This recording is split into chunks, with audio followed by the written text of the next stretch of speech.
স্কুলে আসছিলাম আমরা সাদ্দাম আলম আজারি বাগিনা সাদ্দাম আমরা ডাক দিয়ে নিয়ে কি আমরা সমোসা সিঙ্গারা খাওয়াইবো খাওয়ানোর পরে আমরা কেছি কি না মিছিল দিতে কিছু আমরা কেছি না মিছিল দিতাম না পরে আমরা কেছি কি ইয়া নাই তো মারবো পরে আমরা মিছিল দিছি মিছিল দেওয়ার পরে আমরা সিঙ্গারা সমোসা খাওয়াইছে। গ্রামে ছোট শালগড় গ্রামে বৃহস্পতিবারে কোলমতি ছাত্ররা নিয়ে আলম হাজারির বাগিনা আলম হাজারি হলো আওয়ামী লীগের স্বেচ্ছাসেবক লীগের সভাপতি ওর আপন বাগিনা হইলো সাদ্দাম। এই সাদ্দাম হলো এই এলাকার গ্যাং, এই এলাকার সন্ত্রাস ত্রাস সব কিছু সৃষ্টি করে রাখছে।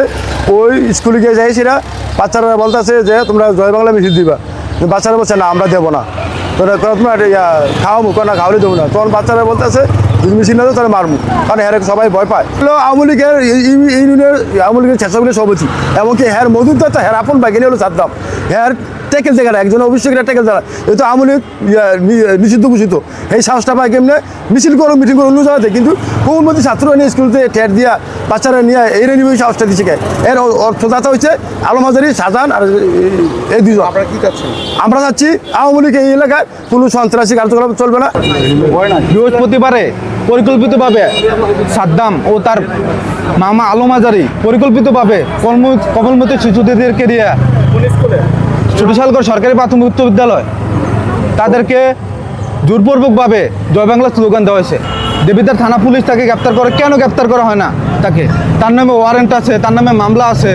আওয়ামী লীগ করছে, সে ইউনিয়ন যুবলীগের সাধারণ সম্পাদক পদপ্রার্থী, তাকে এখনও কেন গ্রেপ্তার করা হয় নাই? তার নামে 2-3টা ওয়ারেন্ট আছে। সে ইউসুফপুর এবং চান্দিনা রুটে সে মিছিল করছে আওয়ামী লীগের, তাকে এখন পর্যন্ত তাকে গ্রেপ্তার করা হয় নাই। একটা কারণ কি আমার ছোট ভাই কামাল খানের ছেলে ওরে প্রলোভন দেখাইয়া সিঙ্গার খাওয়াবো, কেক খাওয়াবো, এই খাওয়াবো, না গেলে মারবো, এগুলি ভয়ভীতি দেখাইছিরা ওরে নিয়ে গেছে। আরও ছেলেমেয়ে নিয়ে গেছে 10-15 জন বলছে নিয়েছিরা আওয়ামী লীগের ইয়ে করেছি, এই স্লোগান দিছে। এই ব্যাপারে আরও জড়িত আছে, আমার গ্রামের আওয়ামী লীগের লোক জড়িত আছে, তারা দৃষ্টান্তমূলক শাস্তি চাই। আইসারে তোর বাপেরা ছাত্রলীগের গুন্ডারা যুবলীগের গুন্ডারা